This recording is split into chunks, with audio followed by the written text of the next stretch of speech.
And last night, the Madonna concert was carried on Radio 1. It was fantastic to listen because they set up a massive tingle of anticipation. They're saying the first of a live coverage on Radio 1 of the Madonna Blonde Ambition Tour live from Wembley Stadium. There was a huge build-up, there was a buzz of excitement, there was lots of spectacular synthesizer noises. Madonna arrived on stage, and about half an hour into the gig, she unleashed a fantastic volley. There must have been about 50 expletives, 50 uses of the F word, quite. I mean, we'll call it frank, shall we? 50 uses of the word frank to a large crowd in the audience. They didn't seem to care because you could just hear BBC grey suits curling up and dying as they heard her spout this a continuous volley. And she did a little monologue, kind of a totally unwitty and completely pathetic monologue, as it turned out.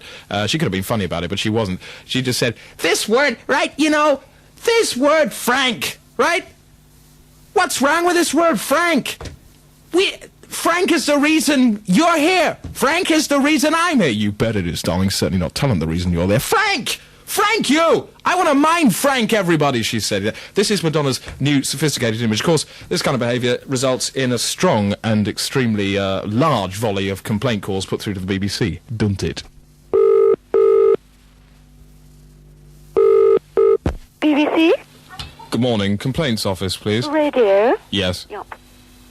Information office? Yes, I have a rather urgent and huge complaint. Right. It's about Radio 1's coverage last night of the Madonna concert. Right. I don't suppose you're surprised to hear from me, are you? What's your complaint? Repeated use of the F word for human coition.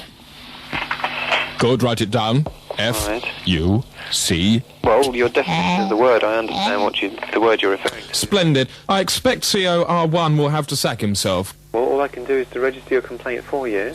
Can you register this as well? My two daughters were listening completely at the time. The grandmother was babysitting. I returned home to find her in hysterics. I had to run her into casualty all night. She's still in shock. She can't speak this morning. She's been throwing things out of the window.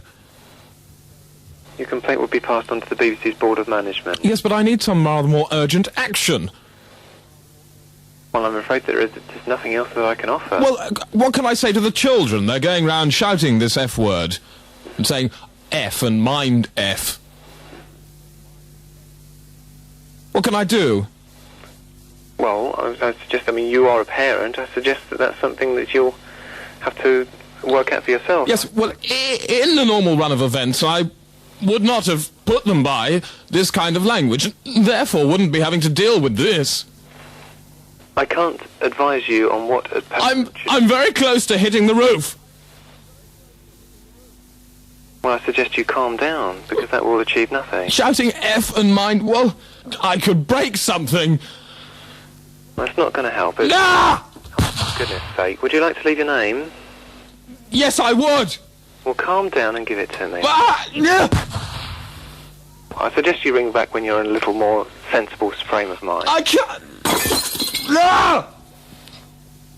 Would you take the name? Yeah.